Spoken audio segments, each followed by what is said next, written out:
Dakilang Ama, pinasasalamatan namin ang inyong presensya. Sa hapong ito, patawarin niyo kami sa lahat ng aming pagkukulang. Punan po ninyo ang lahat ng aming pagkukulang, Ama, ng inyong habag sa amin.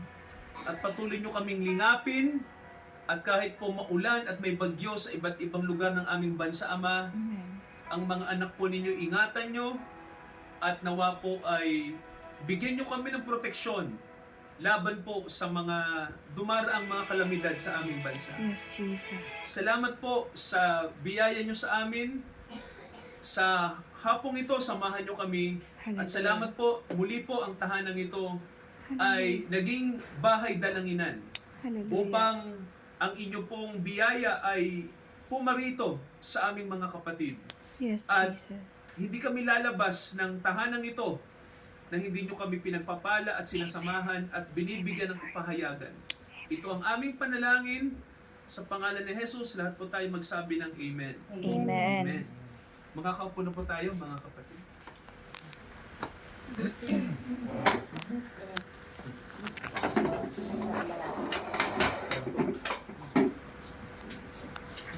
Okay po, purihin ng Diyos. At Amen. ngayon po ay bear season na, mga kapatid, no? Napakabilis po ng panahon. At pag September po hanggang October ay tayo po ay nagdadaos ng Thanksgiving worship, no? Pasasalamat po. So, ano tita?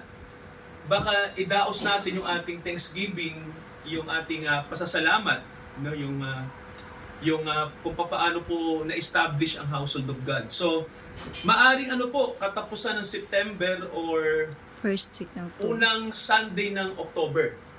Ayan, ano. So tita, sama-sama tayo, no? At ano po, linggo po yan, mga kapatid, doon ng hapon.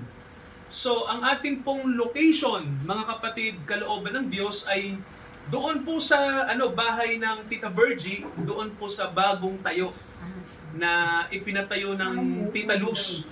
Opo. So doon po natin gagawin, mga kapatid, do yung ating pong gawain. Diretso blessings Opo. sa tahanan. So diretso na po yung blessing.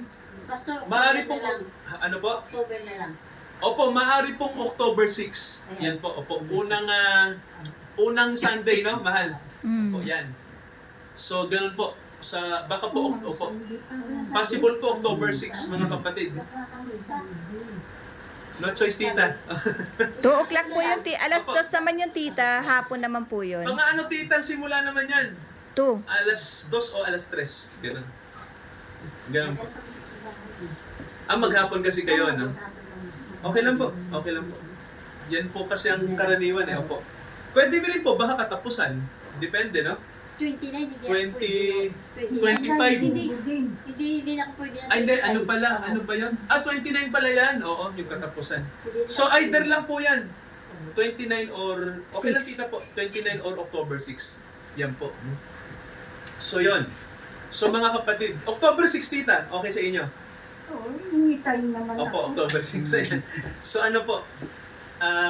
Tita G. Schedule nyo lang, sabihin nyo lang po dun sa, yung ating kapatid na, nyo po, apo nyo, no? Na, yung October 6, yan po.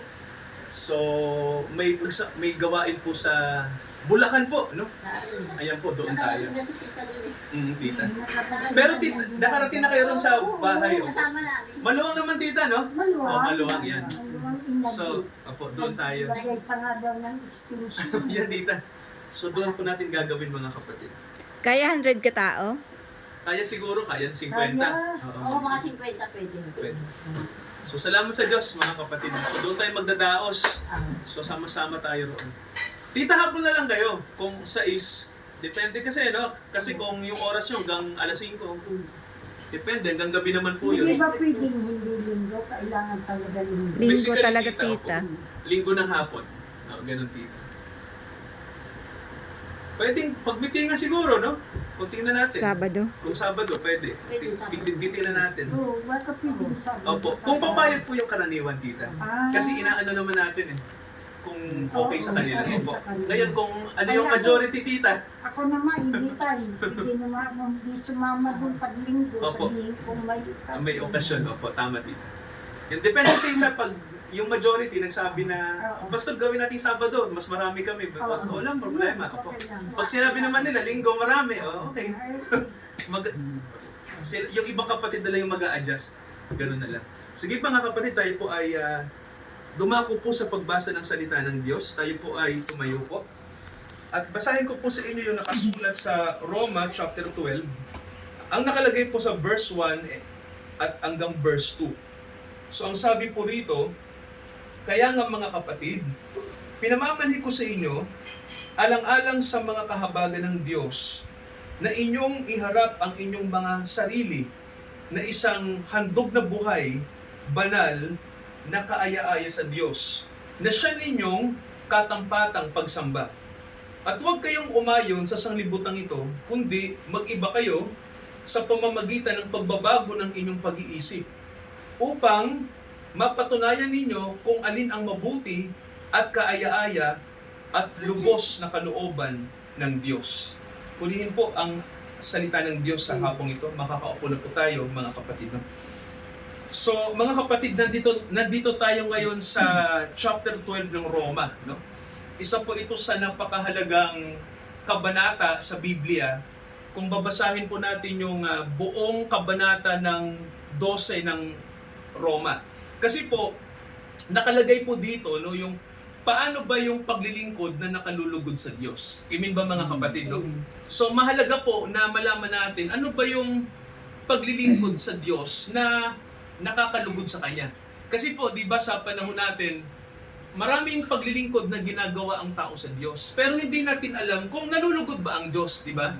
Pwede kasi tayo mag-isip na, ay okay sa Diyos to, pero hindi naman pala. Naalala ko, di ba, sa Biblia, mayroon tayong mababasa sa Genesis, yung kwento ng magkapatid, di ba, si Cain at si Abel. Nang sabi nang dumating yung panahon na maghahandog sila sa Diyos, si Cain ang ginawa, naghandog siya ng lahat ng kanyang inani sa kanyang bukid. Inalay niya sa Diyos, pero hindi tinanggap ng Diyos. Si Abel naman, ang ginawa ni Abel, inalay niya yung pinakamaganda niyang tupa at pinatay niya at inalay niya sa Diyos at yun yung nalugod ang Diyos doon. Kaya si Cain nagalit, no? Sabi ng Diyos sa kanya, bakit ka nagagalit? So, sabi ni Cain, bakit yung handog ko? No? Hindi niya tinanggap. So, parang ganon. Ang sabi ng Diyos sa kanya, Cain, sabi, kung mabuti ang iyong ginawa, bakit ka nagagalit? Kasi, alam din siguro ni Cain kung bakit hindi tinanggap ng Diyos, no? Yung kanyang alay. Kasi mga kapatid, ang Diyos po, ang hinihingi niya, yung buhay natin. Amen po ba? Sabi nga ang paghahandog sa Diyos, paghahandog ng buong buhay natin. Si Abel, yung simbolo ng tupa ay ang buhay niya, no? Mga kapatid, no? Kasi po, sabi nga ang dugo, di ba ang dugo, mga kapatid, sumisimbolo ng buhay. Kaya nga si Abel, di ba? Pinatay niya yung tupa at may tatagas ng dugo. Kasi po, ang dugo, simbolo ng buhay, di ba? Pag-aali ng buhay para may mabuhay. Naalala ko po no yung sa practical na di ba? Sa practical na paliwanag lang. Di ba tita tayo, kumakain tayo ng mga may buhay na pinatay para mabuhay tayo. Tama ba? Napansin niyo po ba, di ba? Isda, pinapatay natin. Tama ba? Para natin makain. Yung mga karne, di ba? Pinapatay natin. Yung mga halaman, pinapatay natin. Di ba? Alam niyo po, simbolo po yun na ang Diyos, ipinakita niya na, kita niyo, di ba sabi ng Diyos, kaya kayo nabuhay kasi may namatay. Di ba no? Di ba parang yun? Parang sa atin, no? Dapat ipag-isipan natin na, oo nga no, nabuhay ako Panginoon dahil may ibang nagbuwis ng buhay. Para lang ako mabuhay. Sa kinakain lang namin, may mga pinatay. Para lang mabuhay kami, di ba? May mga pinapatay. So, ganun mga kapatid, yung nangyari din sa Diyos. Tama ba? Inalay ng Diyos ang mismong buhay ng kanyang anak. Di ba tita, no? Para mabuhay lang tayo. So malaki yung utang na loob natin saan tita? Sa Diyos. Kasi mismong yung anak niya ay nagbigay buhay para yung buhay natin ay magpatuloy. Tama ko ba? Yun yung ginawa ni Abel tita, no? Inalay niya ang buhay sa Diyos. Si Cain, ang inalay niya mga bagay na patay, no? Walang kinalaman sa buhay, yung mga inalay niyang gulay, no? Si Abel, pinakita niya dugo ang mahalaga. Nagalit ang Diyos, hindi tinanggap yung pagsamba ni Cain. Tama ho ba? Kasi hindi pag-aali ng buhay yung ginawa ni Cain. Si Abel ginawa niya. Kaya di ba sabi ng Bible, pinatay ni Cain si Abel. Grabe, no? Pinatay niya yung kapatid niya dahil nainggit siya dahil tinanggap ng Diyos yung pagsamba. Yung pagsamba naman niya hindi tinanggap ng Diyos. Kaya mga kapatid, sa Bible po may ipinakikita no na ano ba yung pagsamba na nakalulugod sa Diyos? Di ba nakalagay po? Basahin natin yung verse 1, di ba ang sabi, mga kapatid, alang-alang sa mga kahabagan ng Diyos na inyong ialay ang inyong mga sarili. Ayun, no? So, ang pag-aalay po pala sa sarili, mga kapatid, ay mahalaga sa Diyos. Amen po ba? Ito po yung gusto ng Diyos na pagsamba na gawin natin, no? Pag-aalay ng sarili sa Diyos. Ang tanong ay ito, paano tayo makakaalay sa Diyos, tita, kung ang tao ay, ang iniisip niya yung sarili niya, no? Kasi po, bilang tao, kadalasan, ang iniisip natin yung kapakanan natin, di ba? Kasi pag sa oras na ialay mo yung sarili mo sa Diyos, ang iisipin mo hindi yung sarili mo kundi yung kapakanan ng Diyos. 'Di ba? Kung ano ba yung nakakalugod sa Diyos. Kasi maraming pagsamba ang ginagawa ang tao na nakalulugod lang sa kanya. Pero sa sarili niya lang, tama tita, no? Maraming ginagawa ang tao na pagsamba sa Diyos na sarili lang yung pinaluluguran. Pero hindi nila inaalam kung ano ba yung nakalulugod sa Diyos na sinasamba natin. Yun yung problema, no? Kaya marami pong pagsamba na ginagawa ang tao na mali, no? Kasi ang pinaluluguran, tita, yung sarili. O hindi yung, ano ba yung gusto ng Diyos, no? Tulad po nito, bigyan ko kayo ng halimbawa, no? Paano ba ang tao nagbibigay lugod sa sarili, tapos lumalapit sa Diyos? Halimbawa, ganito, nagsisimba lang para may hingin sa Diyos. Alam niyo ho ba na mali yun? Di ba na? Sisimba ka sa Diyos kasi may kailangan ka, no? Pero yung gusto ng Diyos ayaw mong gawin. Ayaw mong sundin, di ba? Puro ka lang hingi sa Diyos. Mali po yun. O, tita, naalala ko, di ba, tita, 10 ketongin, di ba, sa Bible? Pinagaling ng Panginoon, isa lang yung bumalik. Sabi ng Panginoon, isa lang ba yung bumalik? Kasi hindi nagpasalamat yung siyam na supposed to be nang matanggap nila sa Diyos yung kagalingan, hindi na nila inano ang Diyos. Hindi na pinansin. Hindi na siya pinansin, ano? Kasi okay na siya. Kasalanan. Opo, yun ang problema, tita, no? Yung buhay ng pasasalamat sa Diyos, hindi ginagawa ng tao. Basta lang makahingi sa Diyos, okay na. Kaya sabi ng Diyos, mas pinagpala itong isang bumalik, no? Kasi hindi lang siya pinagaling, kundi darating pa yung mga biyaya na nakalaan sa kanya. Tama ho ba, tita? Kasi sabi ng Bible, alang-alang sa masaganang habag ng Diyos. Ibig sabihin, tita, ang pakinabang natin sa Diyos, higit pa sa pagpapagaling. Tama ho ba? Higit pa doon sa hihingi natin. May inilaan ang Diyos na biyaya sa mga anak niya. Amen po ba? Kaya hindi pwede po na makahingi ka lang sa Diyos, tatakasan mo na siya. Kailangan, kung gusto mo talagang makinabang sa Diyos, maglingkod ka sa Diyos. Tama ho ba? Ganon po yun, ano? Hindi lang laging, Lord, kailangan lang kita kasi may kailangan ako. Pero pag natanggap ko na, ayoko na sa'yo. Hindi po pagsamba yun. Hindi po tinatanggap ng Diyos yun. Kaya marami pong sumasamba sa Diyos na mali, no? Walang biyaya, tita. Yan ang problema natin. Opo. Puro lang hingi, no? Pero ayaw nilang maglingkod. Ayan ang malaking, tita. Malaking problema yan, no? Kaya po, kailangan po pala maglingkod tayo sa Diyos, no? Ialin natin yung sarili natin. Kasi yun ang pagsamba na gustong hingi ng Diyos. Ikalawang bagay po, may nakalagay, sabi ng Bible po, no, na ang inyong mga sarili, ang inyong ibigay, isang handog na buhay, sakdal na kaaya-aya sa Diyos, na siyang pagsamba na karapat-dapat sa Kanya. Sabihin nyo nga mga kapatid, karapat-dapat. Yan, so, alam natin mga kapatid, no, na yung sarili natin, hindi naman yan basta-basta iaali lang ng tao, tita, di ba? Na ang tao hindi desidido, no? Kasi, di ba, tita, hindi naman pwede na ang tao ipilit natin sa Diyos, no? Kasi kung hindi naman sa loob niya, tita, mahirap, di ba? Opo. Kaya mahirap, mga kapatid, na persahin natin ang tao, no?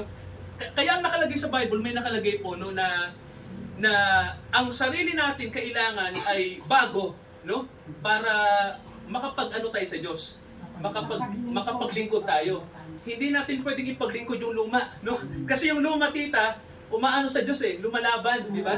Kasi ang lumang pagkatao natin, makasalanan, tama tita, no? Hindi angkop, no? Kasi ang Diyos kasi may gusto siyang pwedeng i-demand sa atin.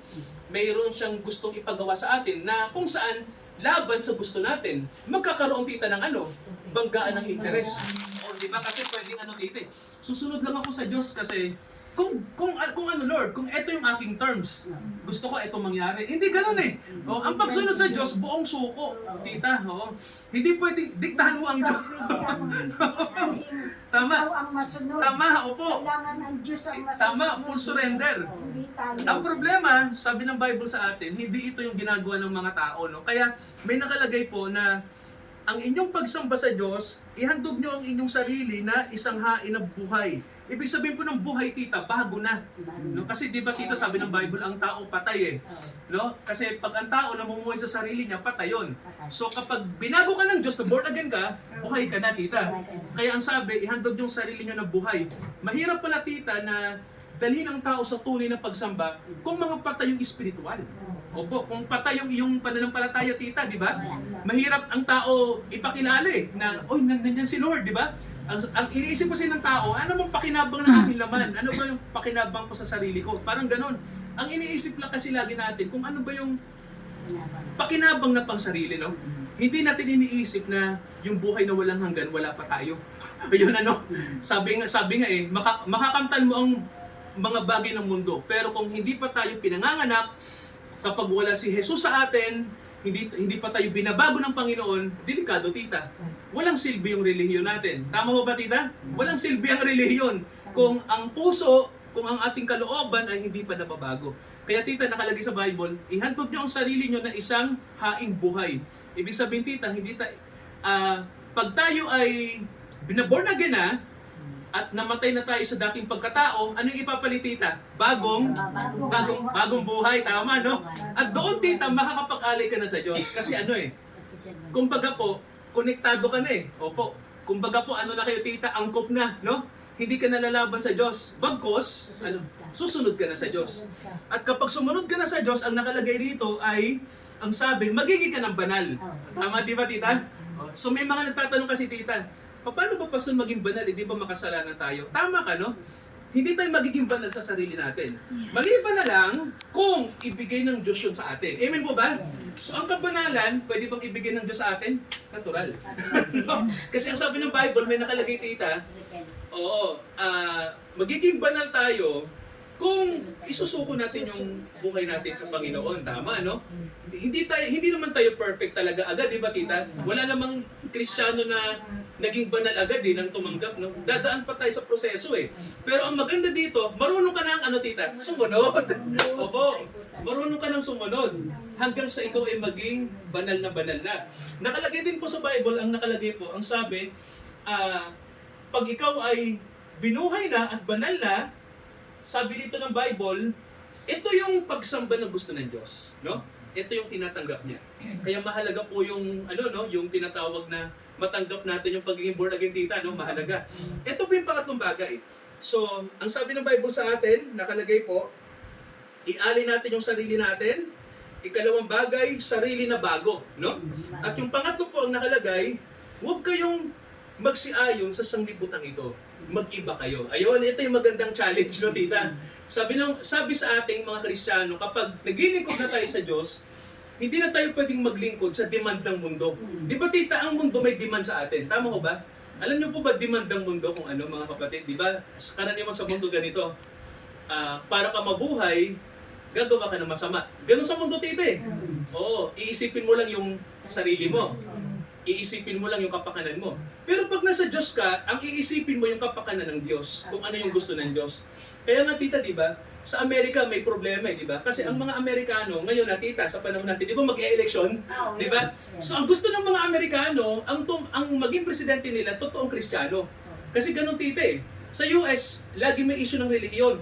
Kung yung tatakbo bang presidente ay Kristiyanong totoo, ganun sa kanila. Kaya nga sila, isa sa kanilang pamantayan sa US, Kristiyano yung uupo. Ngayon, ang naglalaban si Trump, di ba si Donald Trump, na siya yung ini-endorse ng maraming Kristiyano sa Amerika, tita, si Trump. Ngayon, itong problema, yung kakalaban naman kay Trump, si Kamala Harris. So, isang liberal. Alam niyo, tita, si Harris, sinasabi niya Kristiyano rin siya. Pero ewan ko pero kasi sa Amerika kasi, lahat kasi nang tumatakbo doon para mabango ka, dapat sabihin mo na Kristiyano ka. Tinan mo po si Obama. O, di ba? Kilala nyo? Oo. Di ba si Obama, ang totoo nun, ang kultura niya, sa ibang kultura niya, Muslim siya. Di ba, tita? Pero nung nasa Amerika na siya, naging senador na, iniba niya na yung sekta niya. Sumama na siya sa Christian. Kasi, di ba sabi ko nga tita sa inyo hindi pwede sa Amerika, natatakbo ka at hindi mo sasabihin Kristiyano ka. Mahirap. O, kasi maraming Amerikano, ang iniisip nila, gusto nila, ang uupo Kristiyano. Ngayon, di ba, labanan? So, kailangan ipakita ng dalawang lalaban kung sino ba yung nagpapakilalang Kristiyano. Karaniwan si Trump yung Oo, di ba? Maraming mga pastor sa Amerika napapakinggan kung sinasabi, si Trump, ganon. Yung iba naman, yung mga liberal, yung medyo liberal, tita, sinasabi nila na, ay, mga Kristiyanong yan, yung mga mga Kristiyano daw ang problema, parang dinodominahan na natin yung politika, na nangingialam na raw sa karapatan ng babae. Halimbawa, sinasabi ni Kamala Harris, ang abortion, karapatan ng babae yan. Ganon tita. Okay lang yun. Karapatan nila yun. Katawan nila yan. Bakit na? Sa ibang Kristiyano, ang tingin nila, mali yun. Pagpatay sa bata. Di ba, tita? So, sa pananaw Kristiyano, sa atin, buhay kasi yun no?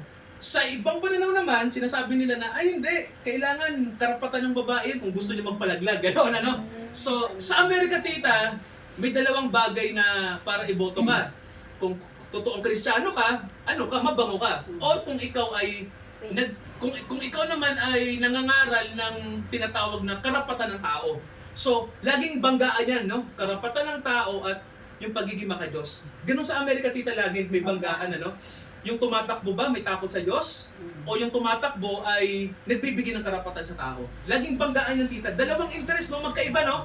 Kasi karaniwan, tita, ang karapatan ng tao at ang karapatan ng Diyos, karaniwan nagkakaroon ng, yung tita, banggaan, Kaya sa Bible po, iniisip ko rin, sabi, huwag kayong umay sa takbo ng mundo. Ang tanong sa atin, ano ba yung bagay na nakalulugod sa Diyos kahit nasa mundo tayo?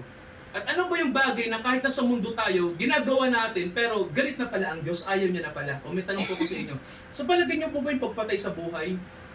Sa mundo, okay lang yun. Di ba? Pero sa Diyos, sa palagay niyo po, okay kaya yun, tita?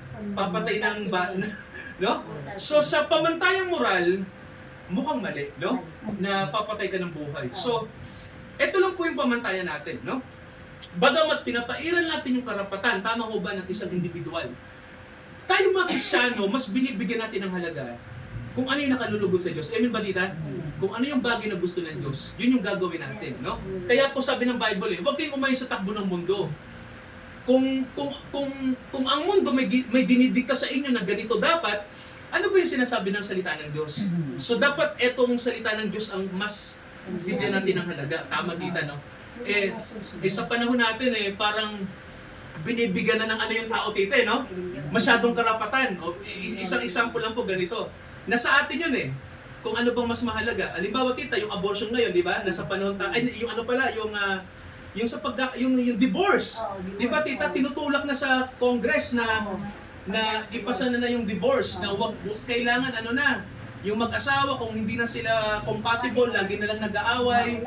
Oo, padaliin na natin yung hiwalayan kasi para din sa kanilang karapatan din nila yon. So, di ba sa Amerika, tita, ang divorce madali na kumuha. O, di ba?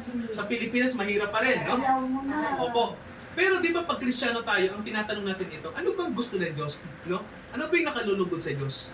Na pinapasa nating batas. Nalulugod ba ang Diyos dito? Di ba kita maganda tanongin natin, Kasi hindi yung bagay ng mundo, yung dapat maging bida sa atin, di ba?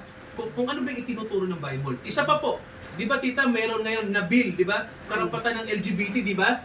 Na yung mga bakla tomboy, na kapag ikaw ay nang criticize sa mga bakla tomboy, pwede kang kasuhan. Di ba, tita? So, alam niyo po, masyadong masyadong tumitindi yung karapatan ng tao yata, no? Hindi na balanse, di ba? Opo. Tama, tita, no? Ang tanong dito ay ito, ano ba yung gusto ng Diyos na dapat ba natin talagang payagan yon na magkaroon ng batas na gano'n? O kaya, ganito na lang, may karapatan naman lahat, no? Pero much better na mas bigyan natin ng halaga kung paano magiging spiritual at moral ang tao. Amen ba mga kapatid? Kasi yun ang gusto ng Diyos, tama mo ba? Na tayo ay maging spiritual at moral. Kung puro lang karapatan natin yung igigiit natin sa politika, mga kapatid, magkakagulo tayo niyan, di ba? Mawawalan tayo ng sistema. Opo. Kasi kapag ang mundo natin, mga kapatid, ay puro gusto na lang ng tao yung igigiit nila, tita anong mangyari sa mundo? Di ba, no? Kaya ang Bible po may sinabi. Tayong mga Kristiyano, hinahamon tayo na ang tayong mga Kristiyano, ang ating pamantayan ay ang salita ng Diyos. Amen po ba? Sabi ng Bible sa atin, ang gusto ng Diyos, ibigay natin ang buhay natin. Tama po ba? Ang gusto ng Diyos, ang buhay natin, iali natin sa Kanya. Amen po ba? At pangatlo, ang gusto ng Diyos, sa larangan man ng pamumuhay natin, tama ba tita? Na hindi ang pamantayan ng mundo ang umiral sa atin. Tama po ba? Kundi kung ano ang pamantayan na nanggagaling sa Diyos. Kaya manalangin tayo mga kapatid. At nawa po, no, may natutunan po tayo sa hapong ito. Dakilang Ama, samahan niyo po ang mga kapatid. Salamat po sa nakita naming insights mula sa banal na kasulatan. Kung paano ba kami makapaglilingkod sa inyo at paano namin paglilingkuran kayo kahit sa panahon na kami ay nasa mundo, na pwede kaming hilahin ang mundo sa maling kultura at maling pananaw. Pero Ama, naniniwala kami kahit nasa mundo kami, makapaglilingkod kami sa inyo dahil ang mundong ito ay nilalang nyo para sa inyong mga anak. Samahan nyo kami at tawa po maging kalugod-lugod ang buhay namin sa inyo. Sa pangalan ni Jesus, lahat po tayo magsabi ng Amen. Amen. Mga kapatid, sa pagkakaloob natin sa Panginoon. Okay? At tayo po yung umawit ng isang awit. Okay? Wala yung ano pala natin dito. Opo, yung ano. Kat ano? Opo, Kat tap. To God be the glory. At sa pagkakaloob natin, tayo po umawit ng Seek ye first the kingdom of God. Seek ye first thy kingdom of God and his righteousness, and all these things shall be added unto you. Hallelujah, hallelujah. Tinatawagan natin sa panalangin. Si Tita Sol, Tita, pag-pray natin yung mga handog na magamit sa Panginoon. Yes, my Lord. Ano? Dalangin po namin na yung handog ng ating kasamahan na Lord. Yes, Lord Jesus. Siglig at Oh. siglig at ang tawag. Yes, Lord. Thank you. Hallelujah. In Jesus' name. Amen. Amen. Okay, tayo po'y manalangin. Dakilang Ama, pagpalain niyo po mga tita namin. Salamat po. Nandito mga kapatid. Sa tahanang ito na kami ay nakapagsamba sa inyo. Pagpalain niyo po ang buong linggong ito sa lahat ng aming gawain at yung aming pagdaraos po ng pasasalamat. Anibersaryo po ng inyong sambayanan. Yes, Salamat Lord. Ama na nawa ay ma-accomplish po namin yung gawain po para po sa karangalan nyo. At kayo Ama ang gumabay sa amin, mag-guide sa amin. At i-bless nyo po ang hapong ito sa ating Diyos na tumawag sa atin sa biyaya. Palakasin niya tayo ngayon at hanggang sa pagparito ng ating Panginoong Jesucristo. Amen, Amen at Amen. Amen. Amen.